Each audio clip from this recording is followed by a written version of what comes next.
the past. We'll be loose from oppressions at last. How united we ever will stand for the welfare of all in this land. Hail hooray to our island, St. Andrew, Old Providence and Little St. Catherine. Soon your children will gain to each attainment, every merit whichever receive. No more strangers will rule in our home, no injustice to cause us to roam. We have the help of the Almighty above, who shall lead us along in His love. Hail hooray to our island, St. Andrew, Old Providence and Little St. Catherine. Soon your children will gain to each attainment, every merit whichever receive.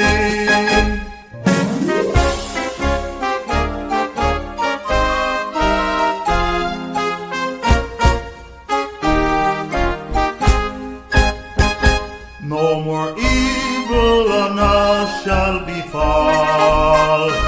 Soon there'll be peace and justice for all. We're together as one in God's might. To gain freedom we'll win every fight. Hail hooray to our island, St. Andrew, Old Providence and Little St. Catherine. Soon your children will gain to each attainment, every merit whichever receive.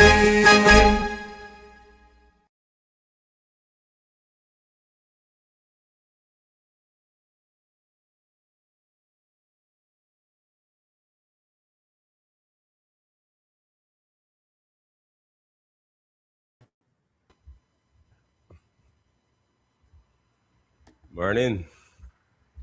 Hey, good morning, good morning. Doing as there. I'm in the right here, no, just the wake up. Okay, we're back here. We have 2 hours behind us. Yeah. Yes, we are here again on our Friday programs, the Voice of the Raizal Nation by the Raizal Council, the Raizal Authority, supported by the Raizal Development Center, the Raizal Diaspora. And we are in our series still of accountability report.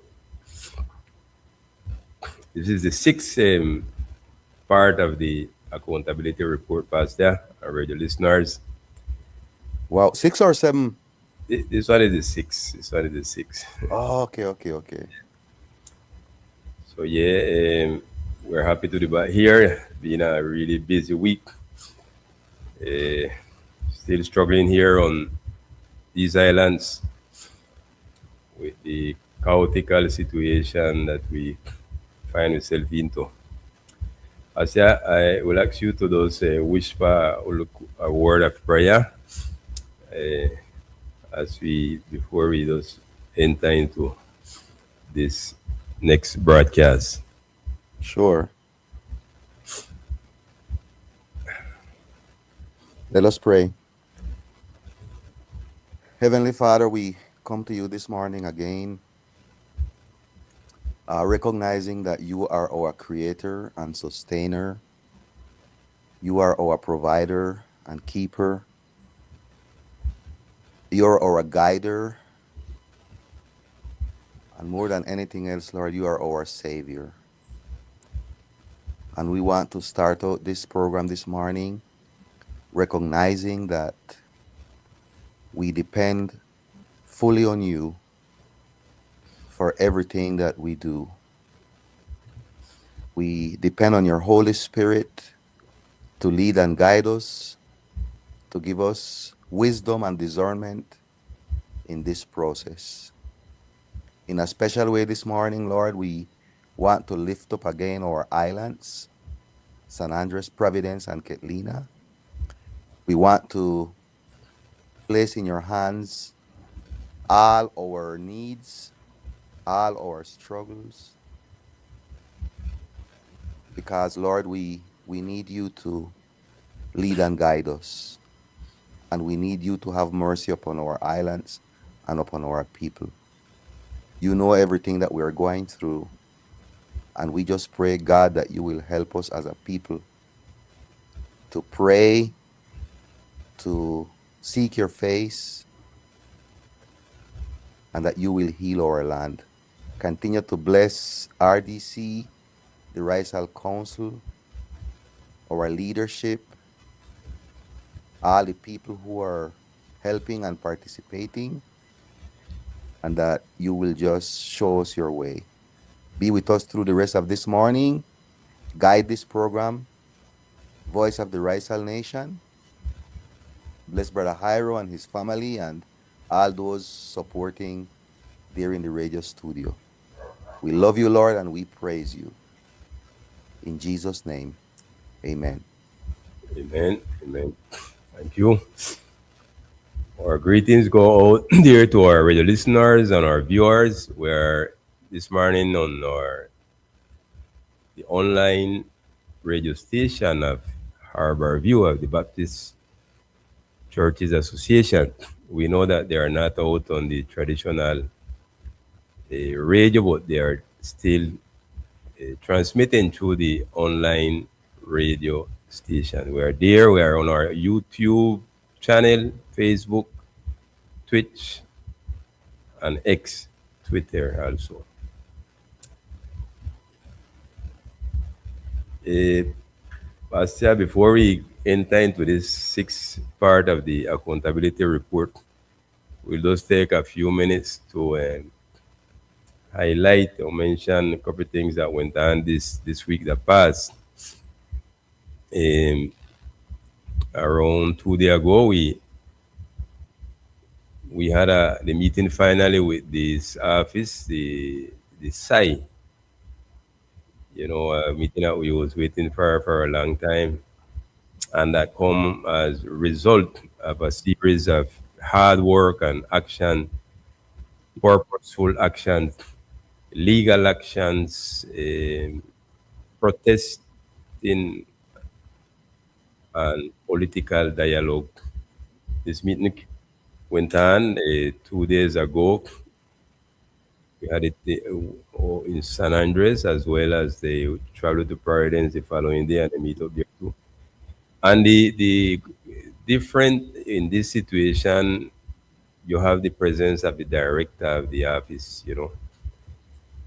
eh, and that make it really a difference, because it's not the same thing to deal with uh, others functionaries that usually don't have the full power to take decision. Is the top head of the office, and it was positive. We want to believe in all her words. That's the Doctora Amelia Perez.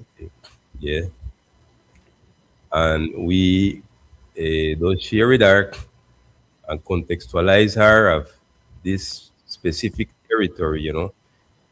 Usually send letters. We do that constantly to these head of offices. We send letters to the president constantly.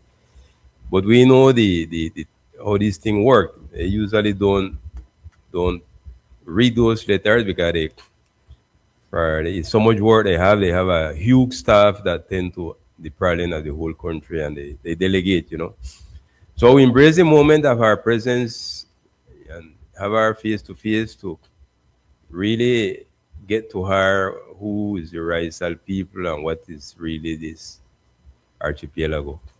And we firmly believe that it make a big difference, and he enable her to take decision knowing the specific condition of us as a ethnic people and of our territory, and we celebrate that. We celebrate that. We will be hearing soonly the concrete at least commitment and with this office. There will be two more meetings in the next following month in June as well as July, the first week of June, the first week of July, to really go to work, sitting down with them with a delegation from the Raizal Council, accompanied with delegates from many different organizations of the island, Raizal organization. So that's more or less the outcome of that meeting, and we will keep you all informed. That's one of our priority actually. Very good, very good. Yeah, I think that was a very important meeting that finally they attended the call, the appeal, and so many petitions that you all had turned in. And I heard very good, what's the word? Report, Hyro, from different people. They really appreciated the meeting and apparently trust what the lady promised, no? Yeah. So let's hope that she come through with everything that was promised. Yes. Yes, we trust so.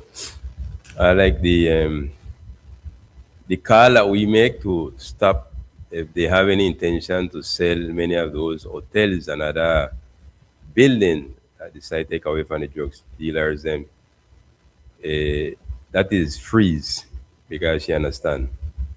She understand and she understand that is not only the matter of selling the building, we are selling the land on which it lay on and which is vital for us as a Raizal people, a people that become landless, becoming landless, you know. So that land don't have no, it is not under sale, in other words. So they get that message clearly, and Yeah, that's and the positive. yeah, and anyhow, Brother Hyra, we need to continue our process Yeah, because she can have goodwill and everything, but this is a big deal, and there is a lot of big sharks interest. behind this, and they are not going to stay still. And maybe she can promise these things, but she can find a lot of obstacles on the way as well because there are big people involved in these things, and power is what moved this country.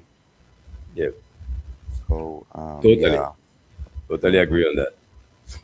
And when we will continue, as Pastor said, advancing in our legal action to safeguard those goods, the lands, and everything that the office have that they remain here and for us, the rights of people.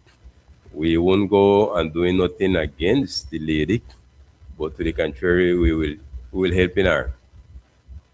We'll be helping her because when you put in a legal demand, you are those strictly abiding by the law.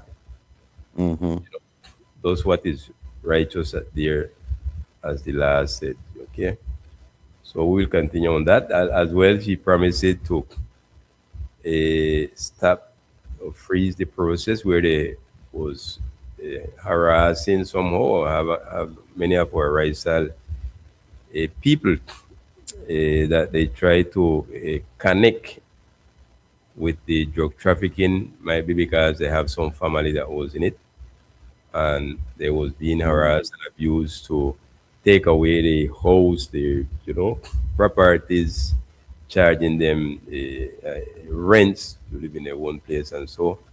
So that message get over too, and that was the next one of the agreement to freeze that, to stop that for right now. Yeah, and so on. So on, we have a long list of things. You get the message. And we are thankful to the people that respond and came out. We speak out in one spirit, one goal. Okay, complementing the one another with our vices, and we get that clear message together to this office and to the government. That's positive. Wow, I wish we could be so in everything, Hyro. I mean, like that was a really good. exercise of unity, and everybody pointed to the same purpose, you know. Yeah. And I hope this is a catalyst for all our different leaders, you know, to see the effectiveness and the benefit of us working together as a people. Right. We have things still to work on, but as we Yeah. always say, this is a process, and we are building ourselves timely, stronger and stronger. We have moments that we have to deal internally between ourselves and clarify things between ourselves. There is still a bit of might be this confidence, people have, and that is normal, Despite we try to show them the process that we are going through and the improvement, for example, in like this accountability to open space where we share information massively, like this streaming a program, we are sharing massively. We are not sharing to a handful of people. It is public information. So we try to tell them that's it. So our spirit of working to get over the news. We work hard to come to this moment, improving our capacity to communicate massively. And we asked for that meeting was to be by a church. It was local jammy, very jammy, the space where they make it too small. We asked the government was to make it by a church, a huge, you know, church, big hall, and not only the bigness of the place of the church, but also we had everything set up to transmit live to all our people, in a nice way, because that's the spirit that we have to share the full information with the people. Exactly. And And it's a way higher to bring it to the community. You know, you bring it, I mean, you can have meeting in offices in downtown and everything, but I think it's good when you can bring it down to the community. A lot of easier for a lot of people just to come to a church in Limbal or Barrick or St. Louis than to have to go away in R10, transportation and all these things. But it's good that yeah, we have these things right in our community. right, right. The other things then that we have to improve in, uh, when uh, when there are moments when all that can be in the space in the meeting, all are welcome. But you have moments when you have to delegate, and you have to choose. Yes. And you have Yes. a amount and numbers, of people to be delegate that make the mechanism and the process really effective and operative. Sometimes Yes. sometimes they stay in the perception of the people that when you try to handle in matter of delegation, ideal amount of members, some feel like they are excluding, but it's not that. Hmm. It does a mechanism. We live in a world, not only in Colombia and San Andres, where you have what you call the representative democracy. You delegate. What you have to guarantee is that the person care about the advice. That's it. So those are things that we have to continue to improve, and maybe not improvising every time a space, naming like so. That's why you have representatives. Okay. Yes. So that's something that we have. And it's matter of trust sometimes. I sit and I try to Yeah. discern what's behind, maybe some really want to be protagonists, you find those kids, but some really sincerely want to be involved and you value that as well. And you have an third case where some might be those simple, disconfident and might be believe that Yes. without their presence there, they don't feel good. Yeah. All that is understandable, but those are Yes. I heard a young man Hyro was talking there, and he came up plain and straight and said to the lady that she needs to be directly involved in everything because when things come to the island, like, I mean, that was things that you don't say in these kind of meetings. because what's the message to this woman? These people here are divided. They are not trustworthy.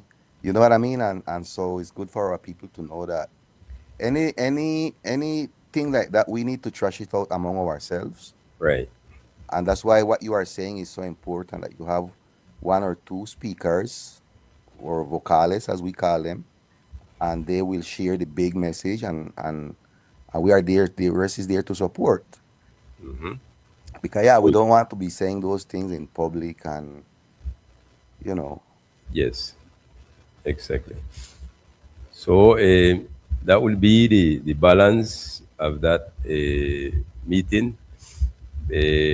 On our next topic, unfortunately, past year, the violence continue on our island, and that's oh we man, recognize that there are some issues that we is so much thing to tend to, and two or three things that we urge to put our hand on and work on hardly is to put a stop to this violence. We spend many program in diagnosis and analyzing together. The first programs that we made here on the streaming system was analyzing in part that violence in the island on the island, and it continue, and it not only violence but the perception that we have that they not no authority really on the territory. We know that the violence take roots deeply.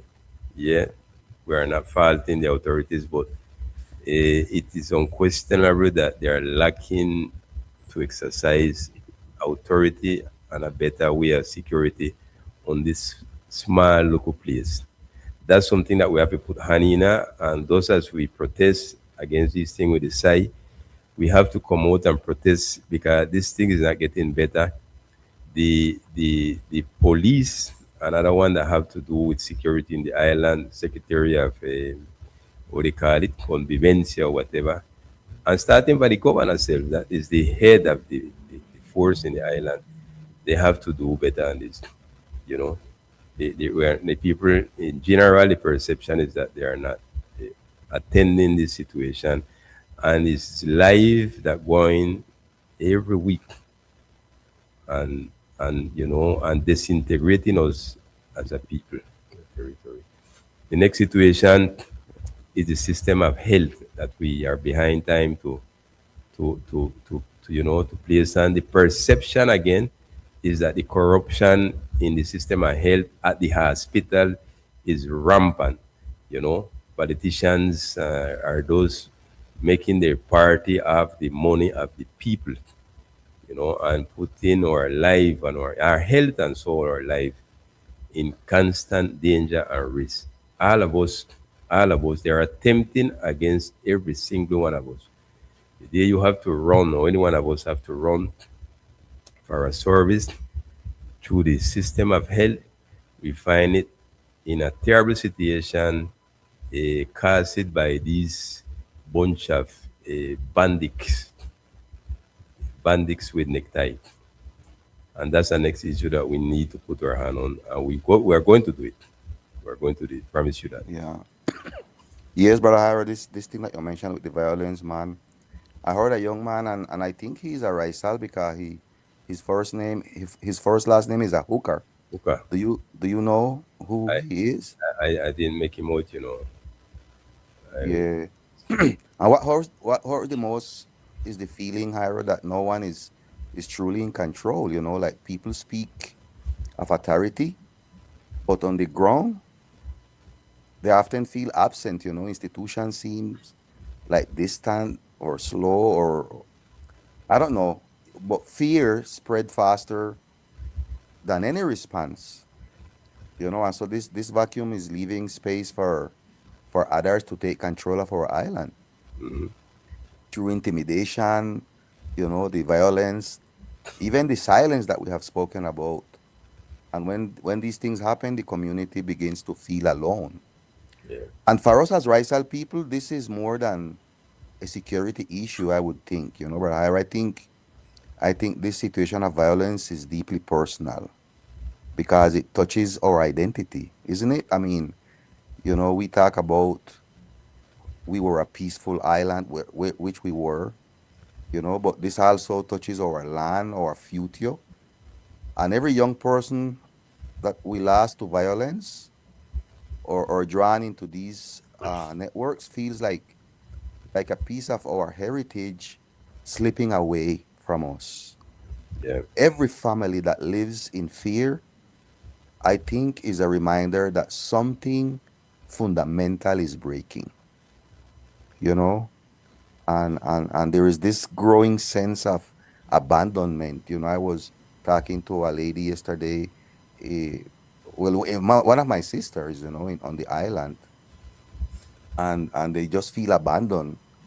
We hear of policies and strategies and initiatives, but in daily life, people still feel unprotected.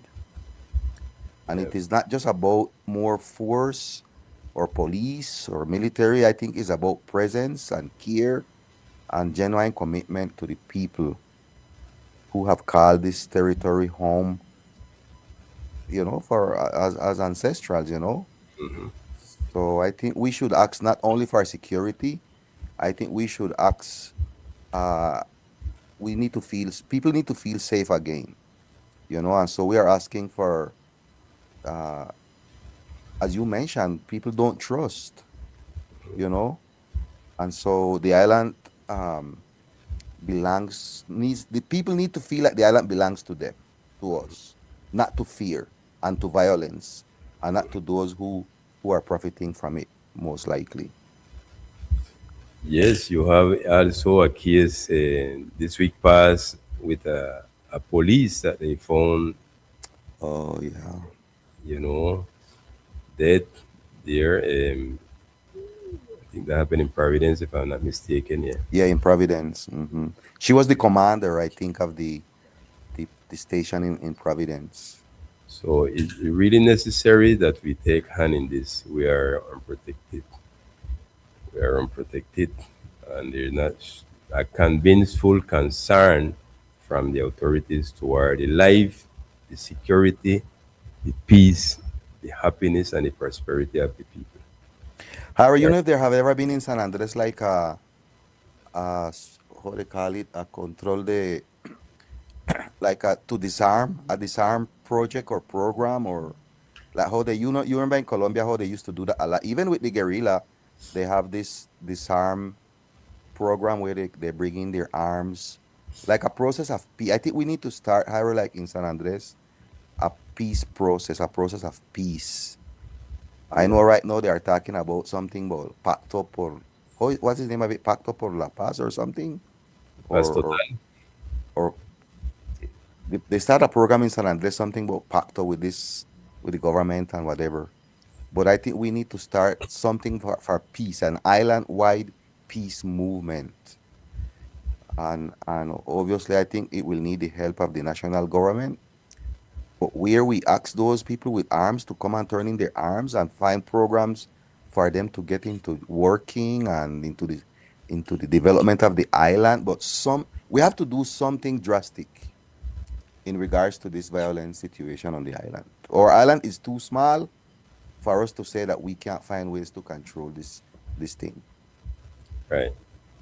Fine. We promise to bring that specific topic on the table soon on this program and to call up whoever have to do with responsible for the security of this land. So, with those, let's go into this sixth part of the accountability report, May 8, 2026. Last week we stopped past here and listeners, as you was talking about the role that different representative of the Raizal people play and the interaction that the Raizal Council, the Raizal Authority seek to have with them because it's not an individual work. It should be a work together, no? Each one have the whole representation for the people in different um, space, They are called also to give account and to interact, to synchronize, to harmonize with together with the other parts, like the same Raizal Authority. So that was what we see the last week. We stopped there at the national, no, national bodies and spaces of a dialogue of the Raizal people with the national government and the local government. Here we just continue mentioning a few other around international relations as the Raizal Authority, the Raizal Council is established to be that vice, that political vice of the people, that one vice, not only with national but as well with international peoples, nation, countries.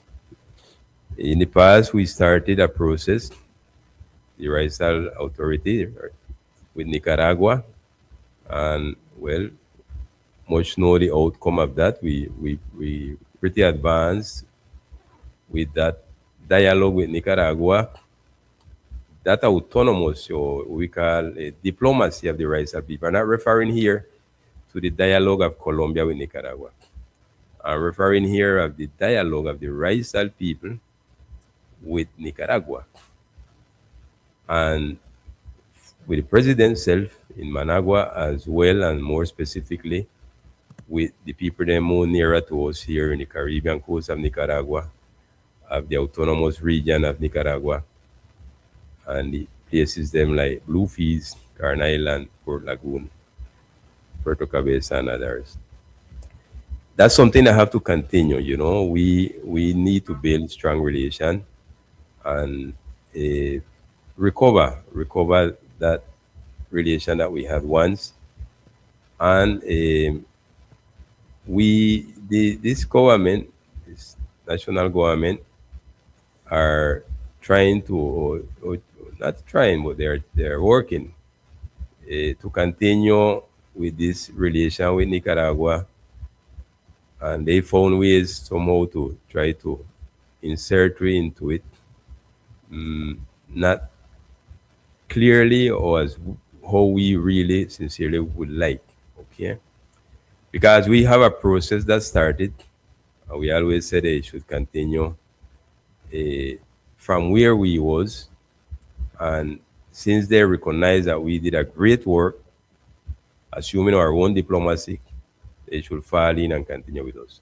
In spite of that, true, we continue trying to, apart from Nicaragua, trying to reach out to other nation, right? And with the help of the Raizal diaspora specifically, we place and have visit here in Trinidad and Tobago, and with the support as well as the ambassador of Colombia there.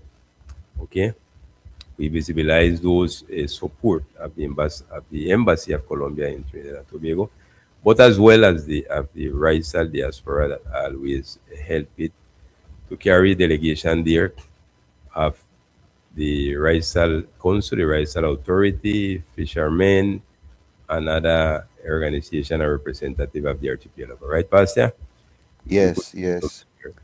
You know, Hira, I was just here thinking, because right now we have, I think, three ambassadors. No, four, Hiro. Is it four? I think we have Dr. Bush, who is in Trinidad and Tobago. Eh, what's her name in Jamaica? Doctora Emiliana Doctora Emiliana in Jamaica. Bernard, Elizabeth Taylor. Eh, where is she at?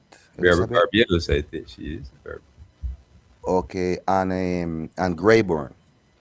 Yes. But what I notice is that they are doing some things in connection with the island and inviting people, cultural thing and all of that. But I just feel, Hiro, that we need to do a better job, and them as well, that what you are talking about be coordinated with the Raizal Council. You know what I mean? So that it's not just little things doing here and there, but something that enhance the process of all these relationships that you mentioned that are important for us as a people. I mean, like I would say something more coordinated, something more systematic in this process of connecting with our Caribbean or with the region. I Yep. think there need to be a little more coordination, and they should be kind of working with the Raizal Council and and all these things and so on. Right. That yeah that so that we can have more effectiveness and more alignment with the broader agenda. Totally. Yes. That's a huge work, and a call for this type of alliance support. Why we didn't advance further, when we started with Nicaragua, we had it a list of other countries to step to, like Costa Rica, Jamaica, and others. It's just physically the limitation in money because we was doing that autonomously without no help from the local government or national Mm-hmm. government. But as you said, know that we have a national government that identify with our cards, Yeah. and it demonstrated, as you just share, the matter having four Raizal ambassadors in the region of the Caribbean.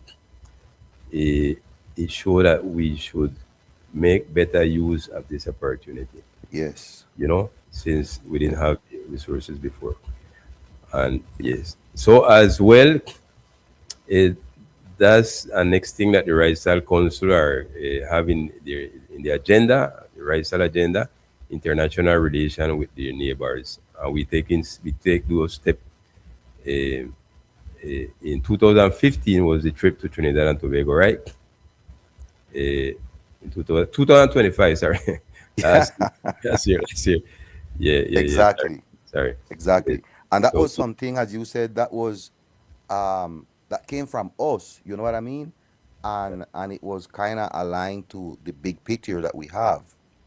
You know, and so I hope whoever comes as president, if Cepeda win, that continue.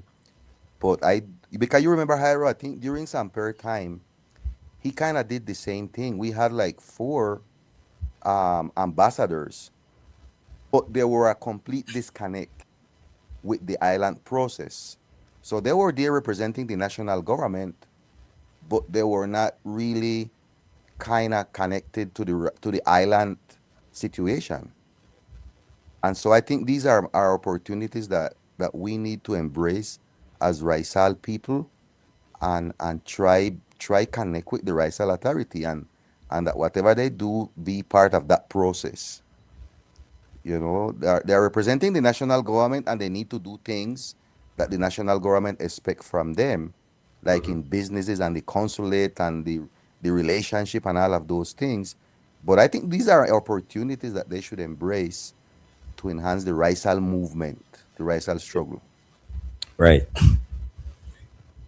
So in that same line with international relation, regionally here in the Caribbean, that body that we know as the CARICOM, the Caribbean Community, where the state stem that is the Caribbean belong to, but not only the state, you have some affiliated territories, where we can be somehow part in that indirect way. In that space, we had in that same trip there to Trinidad and Tobago, and following that trip, we had been looking around the ways to get involved in this regional space of CARICOM. An space that worked on during last year and this year, the Raizal Council, the Raizal Authority, eh, aligning with the Office of the Chancellor,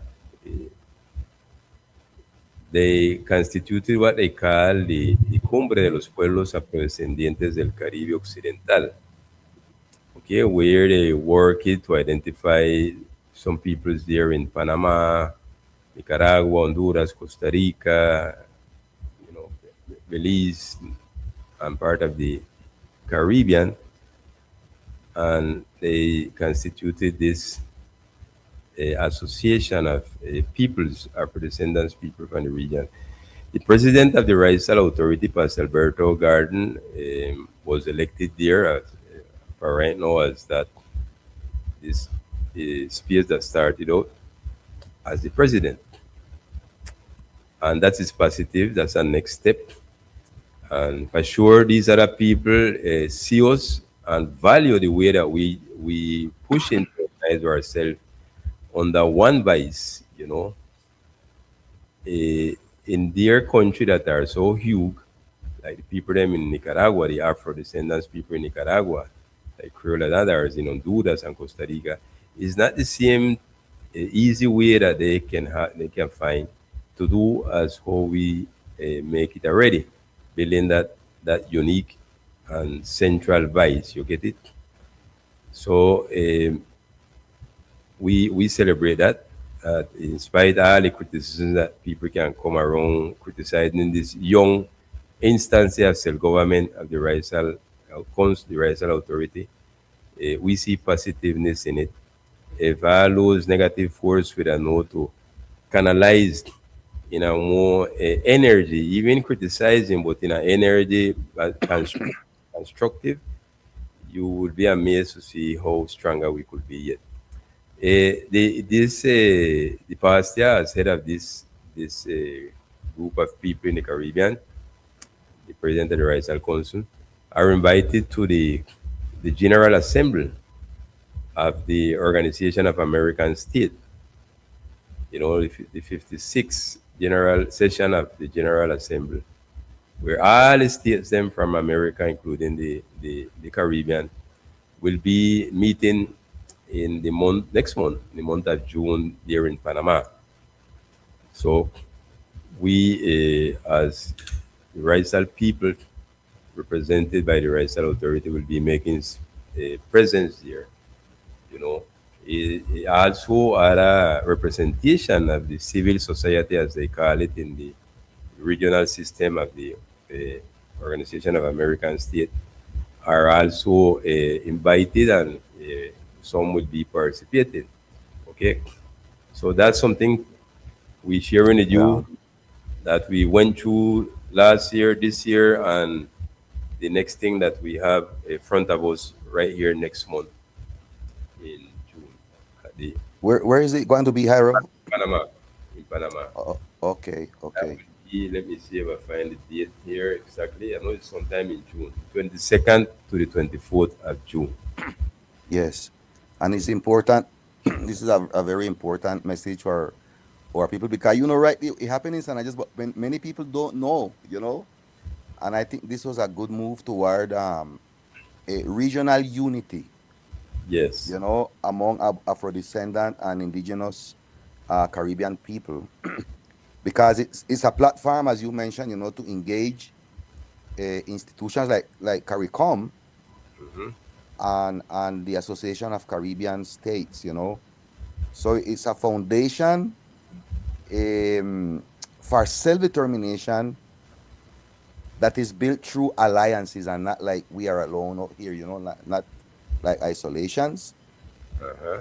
And I think this is something that the people need to know that it really matters because the racial struggle is no longer like only local or national, but it is part of a regional Caribbean movement, for autonomy, and it is being built through or it should be built through real relationships and structures. And what happened in San Andres last year in that was more than a meeting, like it wasn't just a meeting. I think it was a declaration. I think they took out a declaration, isn't it? Right. Declaration of San Andres, right? Yes, they had a declaration. And that will be shared at the Uh-huh. General Assembly of the Organization of Yeah, American States. yeah. And I think for the first time really in generations, Caribbean people who had been separated by by borders, we can start to organize as one voice again, and with Pastor Alberto leading, that vice carries the spirit of the Raizal people into a Right, wider Caribbean future. You right, know. Hmm. right. Yes, so with that, we are on the agenda. We are placing ourselves on the agenda of the Caribbean and bettering the relations that's with our neighbors. That is fundamental. We have to break that isolation that we was placed into for so many Hmm. decades. We was that hidden Yes. colony in the midst of the Caribbean.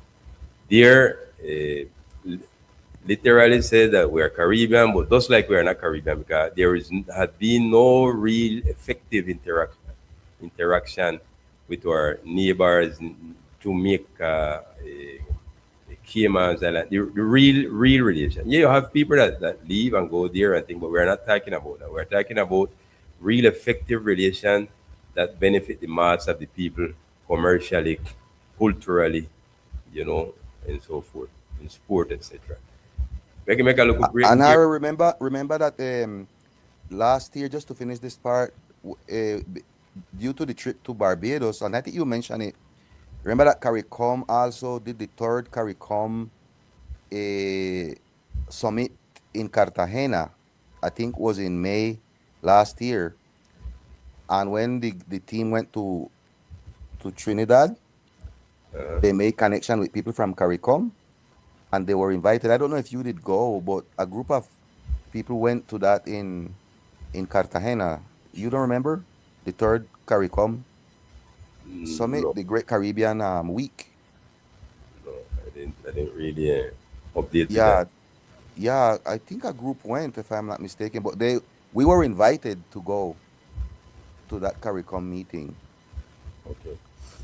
A little break here to announce that we have our RDC, Rice Development Center, have also now a next platform to communicate with you. One that is 24/7 is our online radio station. We have it named as RDC Radio. You can download the application on your smartphone and hear us and synchronize us uh, 24 hours.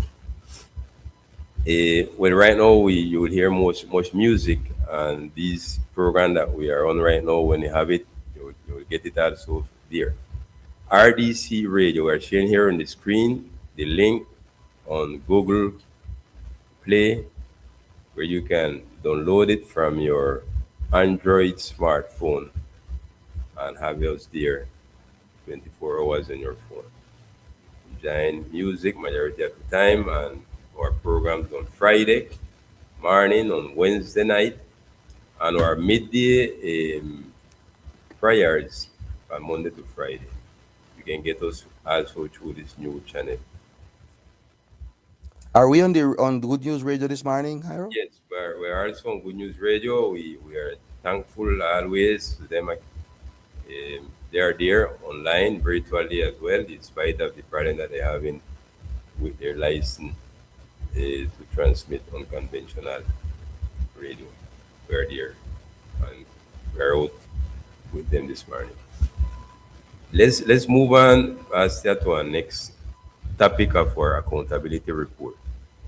We want to share in matter of development. You know, we have our islands, and true development should be the prosperity of our people.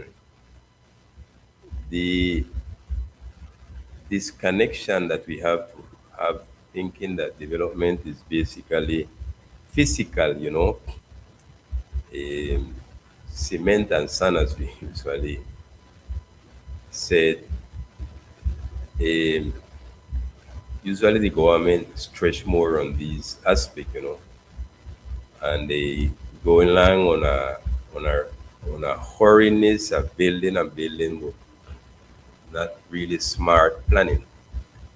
But even in all their striving with the material part, it is so questionable. In the, for example, in urban planning, the control of the city of the island in the construction is out of order totally. It is chaotical as 30 odd years behind or more. We bring here to the scene a situation here where we see that the construction are unsustainable on the land. You know, we are overpopulated and they are messing up the island constantly with this really lack of planning and corrupted management of those authorities that have to do with planning, permitting these things to, those building and cutting down a supposedly World Biosphere Reserve from the UNESCO. Don't look like nothing like that. Apart from being overpopulated and the most overpopulated oceanic island, small oceanic island, this uncontrolled construction on the land. We mentioned this because the Raizal Authority, supported by the Raizal Council, with the Raizal Development Center (RDC), RDC take an action, I think was in 2022, and it had been very lengthy, but we succeed in our common sense to see that the injunction that the SOS movement, the Son of the Sahel movement, did put in, I was in the 90s, right? 90s, Yeah. yeah. Mm-hmm. 1995, the injunction, it started in 94, and they get a ratified support and sentence from the Constitutional Court in 1995, a sentence from that court, number T284. Very famous at those times. The young generation don't even going at this idea, talking about 1995. And that injunction was to, in the situation that our elders was into them time on the people, to see how the drugs trafficking and the vile business and immigration of people and the construction out of control without no type of adequate public service. They placed the injunction and they were successful, supported by the Constitutional Court, to freeze and stop all those things for many years. Yep. With the order from the court said that it was to stop until the island was in a proper condition with the public service, referring to sewerage, solid waste, water, etc. Okay, that in situation will lift up somehow, and the construction and the so-called development continue out of order, and the earliest last might be 20 years. And as I say, RDC in 2022 approached the tribunal from Cartagena because was them have the case in 1995. Tribunal standards never existed at the time. So RDC approached that tribunal in Cartagena and asked them was to consider on a, attend a desacato of the authority to order to tell her because the condition they never meet for them to lift up the restriction on construction. And the tribunal never accept us the request as desacato, but we had a better result from them that they opened a case of a desacato por cumplimiento. I think that's the term, legal term. And from 2023, the Tribunal of Cartagena are sending letter nearly monthly to the governors. From that time was to the governor that was there in 2023 and the one that come on here. Nearly every month, they receive a letter from the Tribunal of Cartagena asking how they are doing with that injunction from 1995, if they are complying or not. And they get some response from the government, local government, but those, I think it's just distraction, not something really solid because They might say they fixing something down Natania or down in the hen or doing this and this, but not something really coordinated to have a other full development of the island. So we are calling our people here on this because that injunction was revived by RDC with the support of the Raizal Council, Raizal Diaspora. And that's something that we're working on. We worked in last years, and that we have to come to a stronger step to want to socialize it more detail with the people in these days. And the legal team are considering now what's next step to take to have real effective results on this. Yes, yes, Brother Hiro. This is a call for responsibility and action now. Because what is happening now is not inevitable, it is the result of decisions or lack of decisions.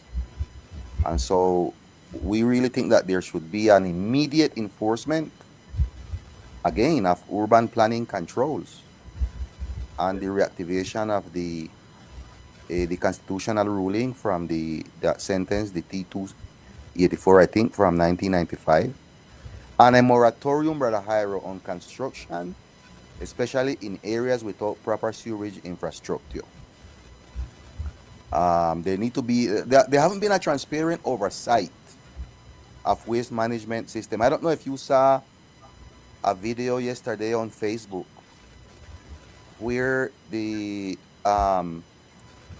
this the black waters or the waste waters.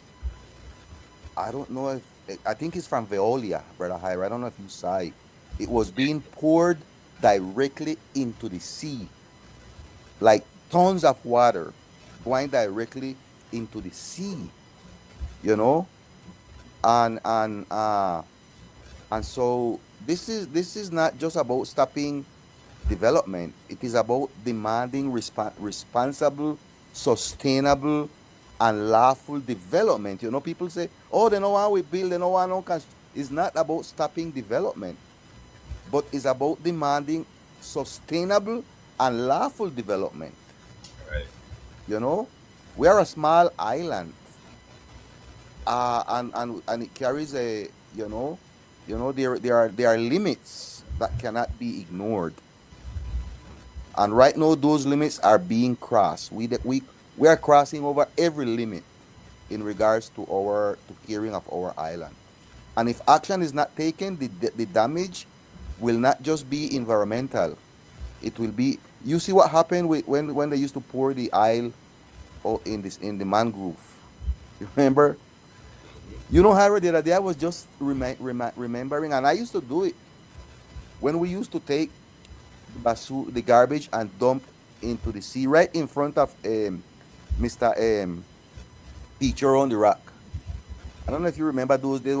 All the garbage that was gathered was dumped directly into the sea. It make me scream. I can't believe we used to do that. Yeah. And that's what's happening right now with the urban disorder in the islands. Yes. And add to that, the same actual management of the garbage that you mentioned, despite it is not sent to the sea in a direct way, in an indirect way, is getting to the sea, getting to the soil, getting to the atmosphere, because they build there not really a landfill, what you call in Spanish, what the word is in Spanish, relleno sanitario. It's not a relleno sanitario they have there. That thing catch a fire every year. Wasn't built the right way. It is contaminating the underground from that area, and a long, long, long area of the island. It is reaching to the sea. Okay, those lixiviados reaching to the water under the ground, and as well to the sea, to the fishes, to the crabs. And the lately solution that they brought some years ago in 2011 2011, more or less, with the so-called incinerator to burn the garbage. That from 2011 spent 15 years without put into operation. They start to burn this year, and this is an alert that we are launching out here to the island, to the people, that we will always question the effectiveness of that incinerator in the matter of burning the garbage. And they Mm. are dealing and distributing around that ashes that stay from the garbage, claiming that it has been uncontaminated in their process and with their filters. Something that is not too sure. They take these islands and then take us like a lab, because no other place in Colombia they have a really a municipal incinerator. Listen to me good. A municipal incinerator. You find incinerator years for a place, a fabrica, and so forth. But for a city, that's what they call the municipal incinerator. They made us like some conejillos, where they experiment with. That's why this thing never worked in 15 years after by total elefante blanco.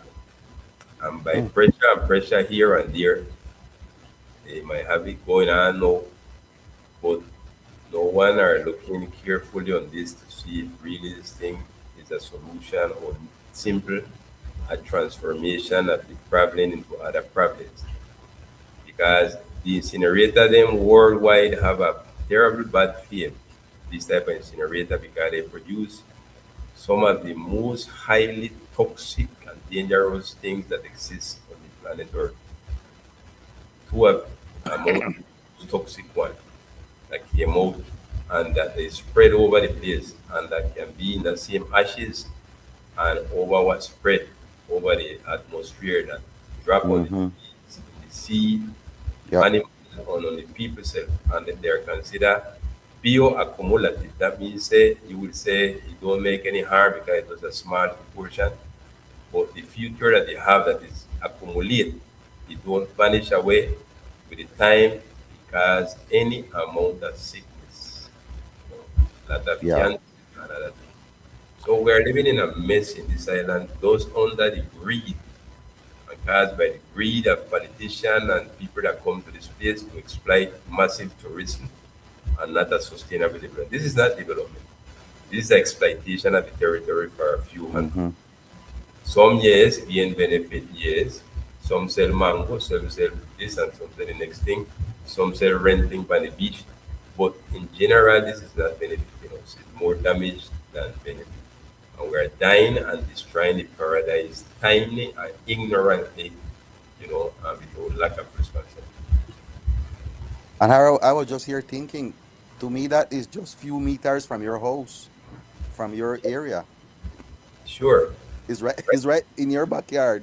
right behind my backyard. The place where we raise up running and sitting down and eating cane, and in moment of cane season, you know, they had a old man down there. His name split from me. Had a huge cane piece. That place was rich. We had uh, some cage there, right behind that place. End up in the it was bought by it was we say it was below their place. It was bought afterwards by Mr. Transit, and they have some cage there that is connected with the sea. Yes. And in Rich that area, Harry, they had two of mangoes. the best underground water wells. Yes, that is Barda with Bruxelles. I live in Bruxelles, and that is Barda with Bruxelles. Bruxelles is famous. It's the place in the San Andres Island that have the Morris fountain of water. Uh huh. But all over the island, Barrick, all that place came to Bruxelles ancestrally by the different well that we have around here. One or two survived. And this place, this garbage dump was placed there and make a mess of that place. And not only contaminating we that live nearby there in Bruxelles, Limbal, and Spunabite and the surrounding, but it's contaminating the entire island. Some years ago, we sent a letter to the local and national government alerting them that the crabs that anyone, local residents, tourists are eating, they are not sure if it is contaminated or not because they drink the water from down there. When the crab move from on the hill, from Limba, Bruxelles, in at those time, going to watch the swamp, they move to the west part of the land, go to the sea. And on that journey, they find water in the gully. No, you don't have no gully. The water that they find, is the dirtiness at the garbage dump, the lixiviados. They drink that. Someone catch the crab. Someone sell the crab. Someone cook the crab. And it is placed on the table and you don't know who. Hotel, restaurant, or home. And that's the circle of the ecosystem. And that's things, as I tell you, I have a cage here that connect out there to the sea. That cage come out right beside the lane of Duffy's pump, to the north part of lane of Duffy's pump. So all that thing go out there and the fish self is contaminated. And the fish that you buy, fish don't have no border below the sea. They move around freely. So we are playing with our life and our health and we don't know. See sickness coming, sickness going, people dying, and we are those, sharp minded to make the connection, wondering why so much people are sick of this and the next thing in the island.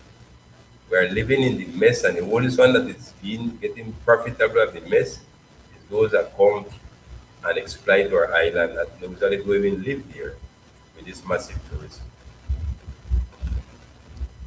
Is Interaseo Jairo still the one responsible for the Magic Garden or Yes, something like so? this company is amongst the gang of them, not only the one, you have other that seems so pensa. Trash Buster Yeah, and the Gobernación and so they throw the ball against each other. No one is taking the responsibility because there is a group of responsible ones there, including the even Aedas, I think, and Coralina. I think they have responsibility there too. From I am in Coralina, Haro, when I was in Coralina in 2000, 2001, 2002. This is something that is going on, this discussion and this city, and in 25 years, and they haven't been able to really solve the situation in San Andres, such a small island. yeah. Many corruption past, yeah, and they make Mm. big business. I like that incinerator. After set up in 2011, more or less, the amount of money it spent 15 years without operate. And Wow. national government come and go and they inject thousands and thousands of million of pesos still on it. The corruption is great. And they are forced by the system of justice to put it to operate, but they put it to operate and might be not even not qualified for the health and the environment. So we were Brother Jairo, if there is a tutela or any injunction or anything in that area. there was a type of legal action faced by the same environmental Procuraduría, but very sharp-minded because the oldest argument was forcing the government to put the incinerator to work, but it wasn't going really profound to see how convenient it was to have an incinerator on a local island like this and in a World Biosphere Reserve. They were just forcing it. So I don't celebrate that legal action for Colombia.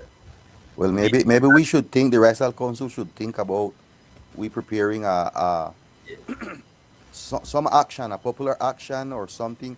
I wonder. I think that I did hear you one time or someone talking about people in your area who were being affected in their health. Is that am I remembering right? Something. I mean, there are people who there are evidence that the malmanagement of that fund of that Majesty Garden have caused health issues already in the community. but For sure, you have a school right there, the Brookfield Bilingual School, Exactly. very near to it.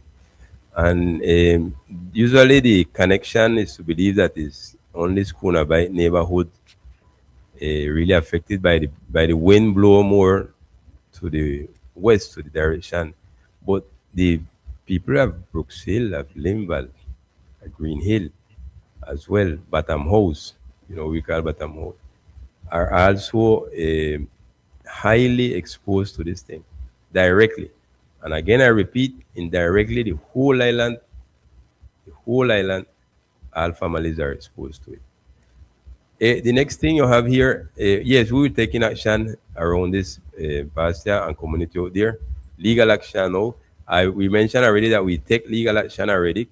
We're reactivating the injunction from 1995, which they folklorically lift up and building back like they mad.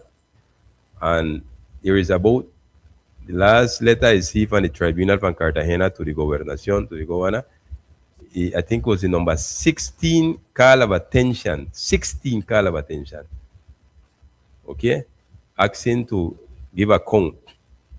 And this is just a game. We have all the support now to step in. We have it long time. We was lacking of that legal team, well organized to take a step like this. I had a video here, but I believe I messed up the presentation. Was to share with you a world organization, an international organization that is against this type of incinerator. They call it GAIA, GEIA. It stands for Global Alliance for Incinerator Alternatives. I had been dealing with them from 2011. Yeah, the first time when I approached them. And we had a local video here, but I messed up my presentation and I can't find it. But I promise I will get it in the next program. But the people to see, they make an analysis of the incinerator that we have here in San Andres. Yeah, and we will share it because it's very lengthy. In our next program, those are around that topic. Um, okay, I have to skip out here a little bit. We was also involved this year and last year. This is the next topic on what you know here in Spanish. They talk the reforma agraria that Colombia, the country, had been pushing and insisting for decades after decades. This government of Petro is determined to advance effectively on it. We, the Raizal Council, have been involved in giant work with the indigenous authorities them in Colombia and black authorities and uh, the campesinado movement. The four of us together join hand to build what they call a pacto, or not a pacto really, like a mandato, a mandate, where all of us, these ethnic people, state to the government what is our expectation toward this reforma agraria that the country is pushing, and concretely the government is pushing a 10 years plan, what they call a plan decenal para la reforma agraria. And secondly, the government, national government, is pushing a compass, a documento compass for the reforma agraria. So the mandate that we, the Raizal people, along with the other peoples in Colombia, is a mandate, no? It's the expression of what we expect on our position. And that's a photo there in the month of February, the 28th of February, there in an international event about agrarian reform. Uh, we signed that document with the Minister of Agriculture, you know, as a route, for them to follow of what we expected. That process was very lengthy. We spent nearly a year on that, and we brought the process to the island last year, September, where we had the people from Providence, delegation from Providence and from San Andres to come together to contribute toward those input that we will put to the reforma agraria. This agrarian reform is very important, Pastor and listeners out there, because is it got something to do with what we just talk about with this chaotical development that they try, so-called development that they try to impose on our territory. So-called development where they prioritize massive tourism, but the other economy that we had and that are more compatible with our territory, like farming and fishing and related activities around these two economy, hadn't been given the importance and the investment that it really needed, ecotourism and other sort. Mm-hmm. So that's the reason why this reform, a reform means something deeply, a deep transformation of the approach and making social justice, even with the distribution of the lands and territory to the different activities, you know, for the people. So that's why we give it this importance here, because it is a counteract, and try to balance that trend of the massive tourism and the exploiters of our territory. Yeah, and this can enhance our sorry, our struggle for territorial protection, because Yes, it's about land governance, and even territorial rights. Um, I know the national government use it a lot too for preventing displacement, but this would help to protect our ancestral land and even our coastal zones, and to stop what we talk about uncontrolled development, and strengthen our autonomy over our own territory. You know, yes, so I think it's a very important a program for us, and yes. also access to funding Exactly, and exactly. programs. Right, The right. Compass, include Yes, public investment and productive projects, and technical support, all those things.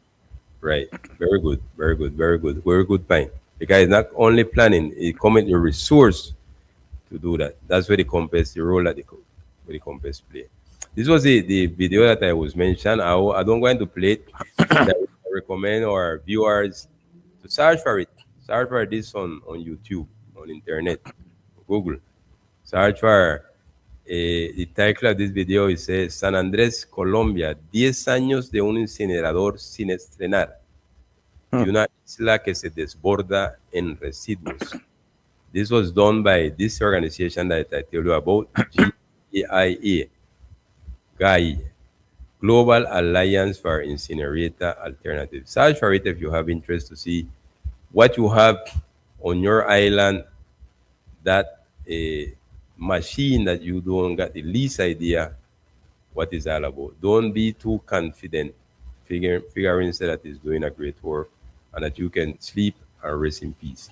Search up by this video. We will pass the video in a program further on, but we cannot go through because it's very lengthy, and this is those executive um report about the different things that the Raizal Authority have been working on. Other things that Raizal Authority, along with other organizations that work team partner with them, we pushing things, pilot projects, technical tools that the authority need, the Raizal Authority, to can govern and administrate the territory. Eh, like in RDC, we have a local pilot of an irrigation system for farming, and lately we get to install a biodigester, biodigestor, where the waste from animals are used, and the Mhm. waste, organic waste, and we produce gas. Right here at the RDC, we get to install one of them uh, by the Ministry of Energy, Ministerio de Minas y Energía, and that's a pilot, and it's something Yeah. the expensiveness of gas in the island. So this is something that you make use of the circular, the reuse of elements. Say more than 50% of the waste that produced here in the island and nearly in every city are organic waste. Mm-hmm. More than 50% we could have cut off and go around by the garbage dump. Thus, they take away the organic waste and give it a use. Not only if it produce like the biodigester to produce gas, but it can produce manure, what you call compost, organic compost. Mm-hmm.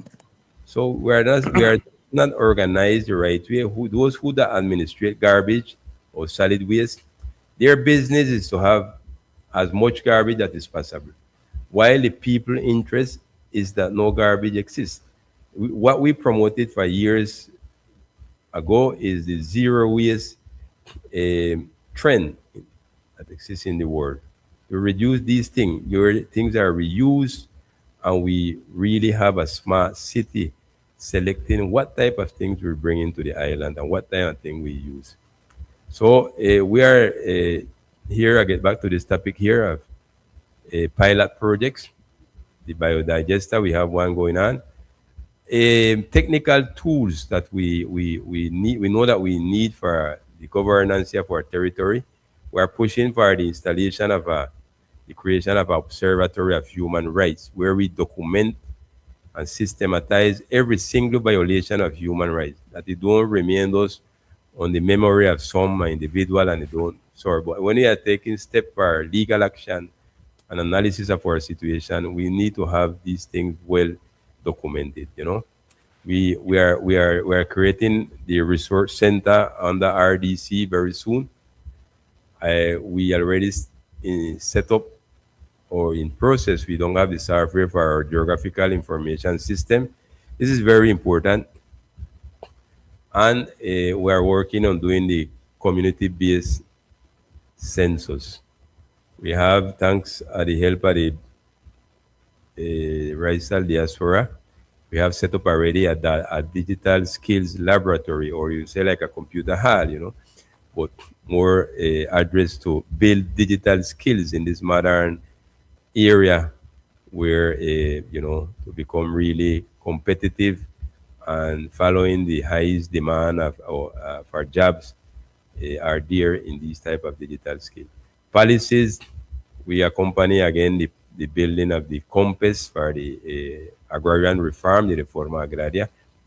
We started, the Raizal Authority was also accompanying. We don't know what the end of this, we don't get back any message for a long while with the Ministry of Work, a compass for what they call a trabajo decente y digno. Those are some of the things that we worked on. This is a photo where we did some workshop last year, many workshop toward the Observatory of Human Rights. We worked this with I think this was with the Ministry of Ministerio de Igualdad, of Equality, if I'm not lying, to build the Observatory of Human Rights. In spite, we had been advancing autonomously on this. When they come around, we can know that we are already on this, and really does make it easier, no? Um, this have to stay. We just have few minutes left, Pastor. We wanted to share with our people too in this accountability report some of the legal cases that we are, pushing right now. Already we touched one or more in what we say already indirectly, but we majority of what we do, our legal case on the Raizal Authority, is collective, not legal case usually for a particular person, but collectively. That's the reason why in matter of lands and territory, we have a lot of work dedicated from our the legal team of the RDC that is placed to the service of the Raizal Authority. We're working on that situation with the SAI, with a lot of derecho de petition and actually building an injunction, right, uh, against this thing. We work it out legally, seeking the reestablishment of the land that they invaded, that land that was delivered by the site to the gobernación, and that folklorically they sleep there and permitted to be invaded, and they construct any amount of house there. Here, here Simpson well. And illegally too, we are surrounding families, Raizal families that are getting harassed through the with it by this fiscalia and decide to be mentioned a while ago. They try to connect them with the practices of drug trafficking because they have a family there. We in governance we take some legal action. We started starting with some requests of information where we aided to exact that the member of the Raizal Assembly be Raizal people or majority Raizal people, as well as the candidates them for governor to be Raizal. You know, in environmental affair, we surrounded the MNSD, the Archipelago Movement for Ethnic Self-Determination, in a legal action that they started years back, where they request the carrying capacity population carrying capacity study or model, and Raizal Council are surrounding them right now in this action that is going through on this in this case that is going on. One of our the attorney that work with us take step with initiative to demand the protection of the seabed, what they call in Spanish the lecho marino. This is something that I myself recognize that I have been ignorant to this and haven't take the time to see the importance of protecting what we have there, as we call seabed or lecho marino. In our next program, we'll give more detail. We just want you to know right now that we are taking legal action to exact the protection of this. The government has responded positively. They don't decide to fight with us because they recognize we are right and it need to protect it. So we are doing more a pacto, no? Of team work collaboration with other different authorities that have to do with this. In our next program, we want to share about the reconstruction of the island, both in Providence and Catalina and San Andres, and we will bring to accompany us someone from Providence that can share more, about the process of the reconstruction and the result, how it advancing with the Constitutional Court sentence T333. We had from San Andres, we visited them 2 different times, or I think to accompany them on those meetings, but it's not easy for us to keep up, from here. But the member of the Raizal Council that are from Providence, they are there constantly in the following up of that process. We'll share also about San Andres, what happened to San Andres in this reconstruction. Okay, so let's round out here, Pastor. We have a few minutes left there for today. Yeah, well, I think that was a lot. That was a lot, and this is important, and people can see that a lot of things are being done that maybe sometimes they don't see, but a lot of work is being done by the Raizal Council with the broad support of the of RDC. So these things, however, take a lot of work. We need a lot of support. Even prayer, we need a lot of prayer. People praying for all this work, because these are delicate work, hard work, takes a lot of sacrifice, and so I know we we receive a lot of criticism, but it's easy to criticize when you don't know and understand all the sacrifices and efforts and time consuming that all these things takes. And so we want to give thanks to our legal team, and to Pastor Alberto and all the others, Brother Jairo, who is supporting this process. And we just invite for more people to come in and give a lending hand, in all of this, because and this is not everything. I mean, you may some of these things you mentioned, but there are a lot of other things that we are struggling with and working with, like for example the Raizal University, and other issues that we need to attend. Yes. Okay, so again, we come to our next end of emission of this device of the Raizal Nation, a program of the Raizal Council, the Raizal Authority, supported by the Raizal Development Center, the Raizal Diaspora. Thank you so much, and we hope to see you next week Friday in the next emission, and also on Wednesday night our special program around education. And at midday, our daily moment for prayer, a program that we call if our people pray. Ira, how is the thing with the radio program, the 24 hours? How is that? The people already know about that, or how that will work? Yeah, we have been sharing it here. This local comment on the screen. This is Uh-huh. the the spot that you can download the application on your smartphone to be tuning that radio station 24 hours a day. You can just go. That's the link. But if you go and much people manage the Google Play, that's where you download application on the Android. Mm. You can just search the RDC Radio, RDC Radio, and you will find our application. You download it on your phone, and you will have your connection here with our new radio program, radio station. I Good. mean, Very yes. good. Very good. Thank you Yeah. so much. Thank you. Thank you. Until the next emission. Until noon for our prayer, my people, if my people pray Yep. at, at 12 noon. Okay. Right. Good.